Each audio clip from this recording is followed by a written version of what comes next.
Hello, this is Telelegend Cool, here recording Kingdom Hearts 2 in wonderful quality thanks to recording equipment allowed of use by my friend Johnny from Johnny Games 007. Introduce yourself.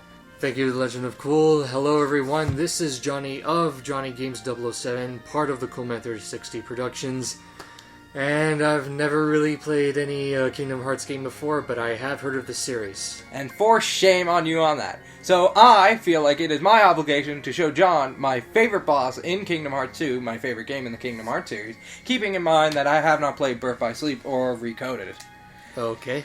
So this is a boss from Final Fantasy VII, Sephiroth, also known as the final boss, or the One-Winged Angel. Okay. He's very pompous with that title, so I feel to deal with his pompous self, I'm going to use the Sweet Memories Keyblade, which I already have equipped, and it is the weakest Keyblade in the game with 0 strength and 0 magic. The only benefit to this Keyblade is the ability Lucky Lucky, which basically allows you to get more items when you are grinding for the ultimate Keyblade. My armor is the Protect Belt, Gaia Belt, Cosmic Belt, and my accessories are Lucky Ring, Draw Ring, Cosmic Ring, and then I have elixirs equipped for reasons you will see in the fight, most likely. Donald and Goofy get nothing because they are not as important to me as Sora. So then for abilities, just generally, if you can equip it, then shove it on there. The only thing you don't want is your autos, as they're not really going to help you. Trinity Limit, very useful in this fight, for reasons which I might show, not sure. And then Scan and Combo Plus and Air Combo Plus. Don't use Negative Combo. And this is pretty much all you really need for this. Maybe you combination boost, especially considering the strategy I use. So, nice. Let's get into this fight. Gotta make myself look pretty. Use Final Form. Whoa.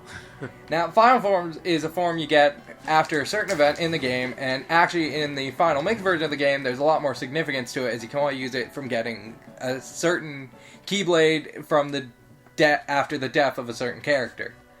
So this is Sephiroth, as you can see, one wing angel, and let's start the fight. Okay. What is Cloud doing? Beats me. By the way, you three, who are you? Well, I'm not sure we should tell you. Well, that's an interesting sword you're carrying. I see. So that's a Keyblade. And I suppose you must be its chosen wielder. So what if I am? I wonder if it won't change its mind once I defeat you. So, as soon as the start of this fight, you're going to want to start hitting triangle. Also, you will not have any drive forms available, as Donald and Goofy seem to have peed their pants and gone home in fear. So as soon as you hit triangle, Sephiroth does the thing, and you will do a defend attack, and you basically get a chance to wail on him. This is a really good thing, and you want to let him hit you when he's trying to knock you into the air, because then you get to counterattack. It's a very effective strategy, especially if you're like me and you're playing on Proud Mode and using the weakest Keyblade in the game, because you're an idiot. He will occasionally still do that attack which you need to block, and again, leaves him wide open. So that's always a good thing. John, you got any commentary for how insane this guy is? Oh, wow. Yeah. He's pretty intimidating. He is definitely intimidating. His sword's 7 feet long. Whoa, wow. Oh, crap. In the original game, though, he was a lot harder because the area in which you had to fight him was incredibly smaller. So basically from anywhere he could hit you. Aye. So, during this part of the fight, whenever he uses those balls against you, you're going to want to use Reflect. It's generally a good strategy. And this is a sort of column of fire. One of the few instances in this fight where you cannot attack him, but other than that, you're free to wail on poor little Sephiroth and beat off his one lonesome wing. Also, something I find hilarious is when you're using the Sweet Memories Keyblade, anytime you hit him, you get flowers. Okay, so this is a devastating attack he does called Heartless Angel. If you do not stop him from doing it, as you briefly saw there, he gets rid of all your health and all your magic. That is why on your quick select menu, you're going to want to have Elixir set to one of them. Refleg I have set to X, Kiraga I have set to square, just in case I need to heal.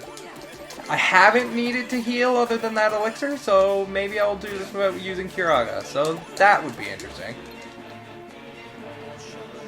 Oh, I'm doing a lot better than I thought I would be. Wow. This is basically what he does after you knock down his health to a certain bit. So that's pretty good that I've gotten him down this far just by using one of the weakest Keyblades in the game. Wow. The main reason, I've actually done this a few times, I call this 2.5 critical mode training, because when Kingdom Hearts 2.5 comes out, there's going to be something called critical mode, and you only get half the health. Ooh, so, wow. Practicing, definitely worth it. Okay, I'm actually gonna not attack him all the way, because there is an attack he does that I want to show off, and he only has 1 bar of HP left. Though it would be impressive to kill him without him using it. Oh, don't use Descent Heartless Angel. I'm basically stalling Sephiroth and trying to get him into using his Meteor attack. Wow. And there's Kiraga, and here's the Meteor attack, so after this, I'm going to wail on Sephiroth again. Basically, the only way you can dodge this is if you have the glide ability from leveling up one of your drive forms. I believe it's final form you get it from. Could be wrong. Haven't done this in a while. So he does that, and I'm going to go to... Oh, I don't have magic. Yikes. And I was going to use Trinity Limit to do it, and I still might, because, again, this thing takes a while when he does the columns, and he loves to spam it when he's low on health. And it's almost back. Oh, no. Uh-oh. This is bad. Oh, no. That was almost really bad. Wow. Training limit. Wail on him. And there we go. That is the defeat of Sephiroth, the final boss of Final Fantasy VII. Spoiler alert, I guess, on that. Not really. Everyone knows it. So that was basically Sephiroth in and of himself. And before the video ends, there is something I want to show. 2 things. I admit you're very skilled. But apparently Cloud is the only one who can eliminate me. Tell Cloud to come here. Tell him Sephiroth is looking to settle things.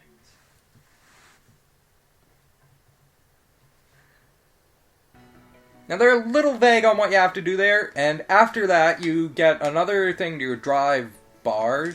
That's 7. That's the most you can get in the regular game of Kingdom Hearts 2. I believe in Final Mix you can get 9. So anyways, after we've beaten Sephiroth, we're going to want to head back to Hollow Bastion.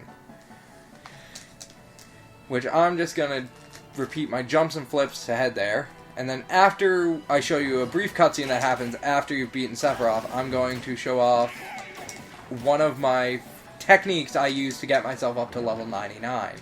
As there is a very easy and cheap strategy to level yourself up and get yourself prepared for any of the endgame bosses.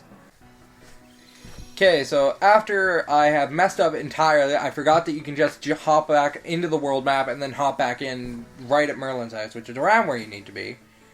So that's what I recommend you do. Don't try and walk back, as it's pointless and very boring. So there's enemies. You want to ignore them. Donald and Goofy will try and fight them, but, you know, Donald and Goofy, I didn't equip them with anything good. Whoops. So basically, there's a Squall from Final Fantasy VIII, also known as Leon in this game. But who you want to talk to is Cloud, looking very snazzy. Have you seen Sephiroth? Well, no, maybe I shouldn't, but of course, if you want the cool cutscene, you want to say, of course! So after that, he tells you, the story goes on, he's in the Dark Depths. Cloud, go on, settle this, blah, blah, blah. He walks off, dark, mysterious. And after this, I got confused on my first playthrough in easy mode. Did not know that there was a secret cutscene if you went to the, where you fought Sephiroth. So I'm going to head there, and I'll be back in a moment. So here we are, back again, right here where we started off this video. Well, not really, we started on the world map. But anyways, this is basically the closest save spot to where Sephiroth is. Goes right across the Great Maw, and you're in the Dark Depths where Sephiroth is. Walk forward a bit, and here comes your cutscene. And you gotta talk to Sephiroth. Did you give him my message? Maybe. Sorry to keep you, Sephiroth.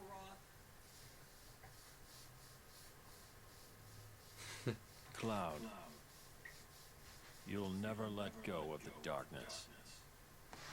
Shut up.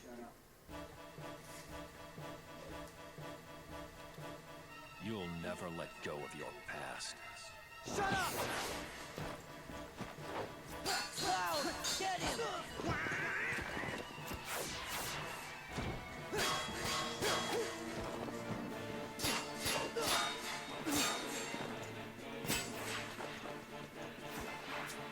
Boy, I didn't know Cloud could do that.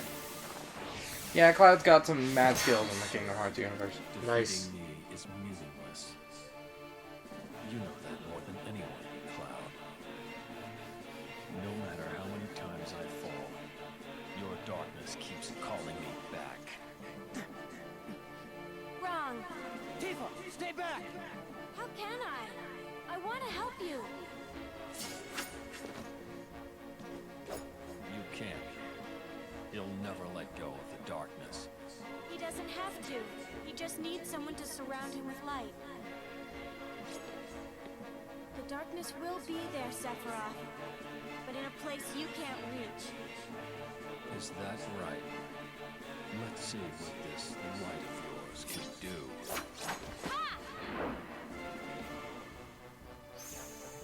No!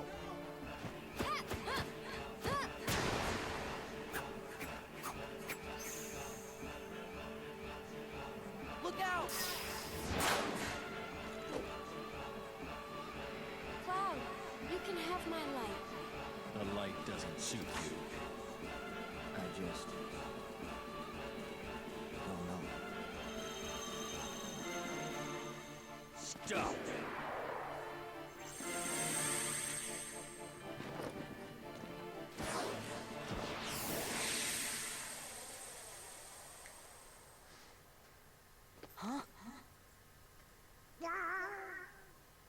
What the heck? Cloud turned into a Super Saiyan and went to a different planet. You think they made it back to their own world? They went somewhere else.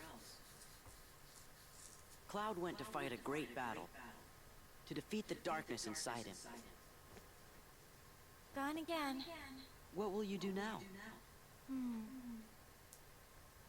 Guess I'll keep looking. Got any leads? Don't worry. Light is easy to find. I gotta go. Here. This is for helping me out. But wait, when did we help?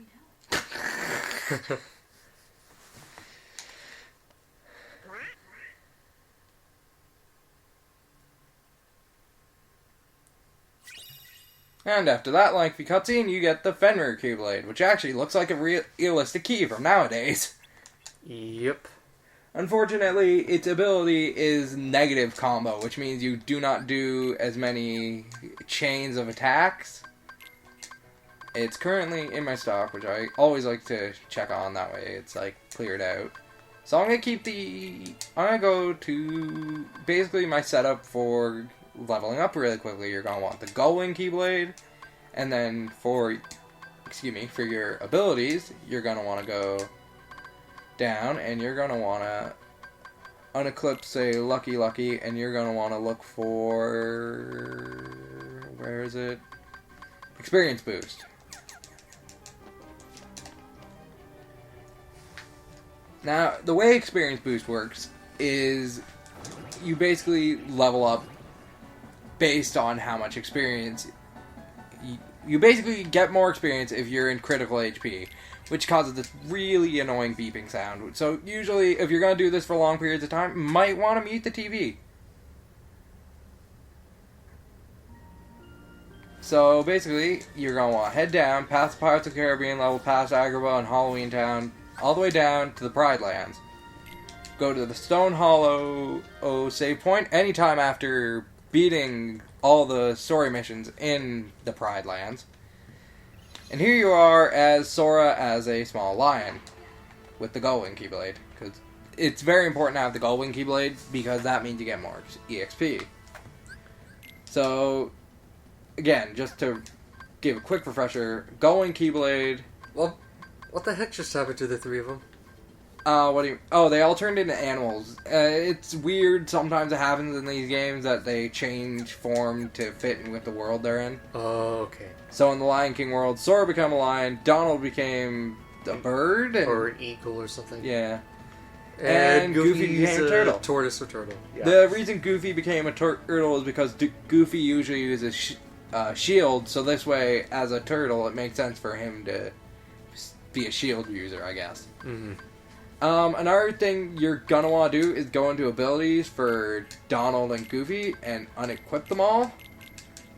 It's really weird to unequip them because, like, you can be like, Jackpot and Lucky Lucky you can do, and you basically want to make it so that Donald will not heal you and Goofy won't attack.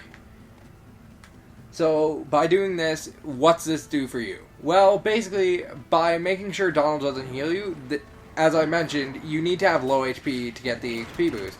This is especially easy on Proud mode because your HP drops like it's hot, to make a stupid joke. So, I'm just gonna let this thing wail on me a bit. And I'm at level 99, so you're not actually gonna see how much EXP this gives me. But I speak from personal experience when I was able to, when I say I was able to get to level 99 in maybe an hour by doing this. You jump up really fast in the levels. So as soon as you start hearing that beat, that means you basically made it and you can start wailing on enemies. You will get double the XP and you're going to want to kill all the enemies that are currently attacking you, and then you're going to want to head back to Pride Rock. Now, this is a pretty easy thing. You're going to want to have Magniga in your quick magic menu, basically. In your shortcuts. And you really don't have to do this, but it's absolutely recommended. Before you have the magic strong enough just to kill them all by what's coming just by using Magniga, you might also want to have Thundaga maybe as X, as that will also help clear out the enemies, but it'll burn through your magic a lot quicker. So usually what I would do is I'd do Magniga, and then I'd be up there and I'd be attacking. So as you can see, there's a bunch of blue balls falling. That is because just from the spell I used, the enemies are getting sucked in and they're exploding into sweet, delicious EXP and items. I've basically maxed out my lightning shards for the synthesis materials just because of this, and as you can see, they've dropped a lot. So if you ever need lightning shards, this is definitely an easy way to get them. And then once you have the Magniga strong enough, you can basically just move around and all the enemies are gone, your magic's filled. And then if you go down into the King's Den, all the way down, you can use square to do a little speed up movement. So you're going to want to go this way, past the lion, over this way, and out the door, back into Pride Rock. Turn back in to where you were. And the camera's a little weird in that if you hold the same way you came in, you're gonna walk back out. So you're gonna want to wait for a second, then walk in, continue to slide. Sliding, drifting around like you're in Mario Kart, basically. So then, all these guys are back. So you can continue to use Magniga to get rid of them and continuously gain EXP. Repeat this for a few hours and you will have all your party members up to level 99. At this point, you're basically ready to face Sephiroth. If it's Kingdom Hearts 2 Final Mix, you're ready to face the Lingering Will. Basically, by doing this, you're set for just about any threat the game can give you. And while this might be a little bit harder with critical mode, because again, reduced HP, that's definitely going to increase the challenge. Fighting Sephiroth with, say, a weak weapon like Sweet Memories, it'll definitely help you prepare for that sort of deal, so I recommend doing that. Thank you so much for watching this far if you have, and I will see you guys next time. Please subscribe to my friend, Johnny007. Johnny Games 007. Johnny Games 007. Well, you know, you look like James Bond to me. Anyways, okay. Thank you so much for watching. I hope maybe sometime in the future I might release another video. Maybe when 2.5 comes out, maybe I'll record a video of me doing something stupid fighting the Lingering Will. Anyways, thank you so much for watching. Have a great day, and I will see you guys next time. Peace.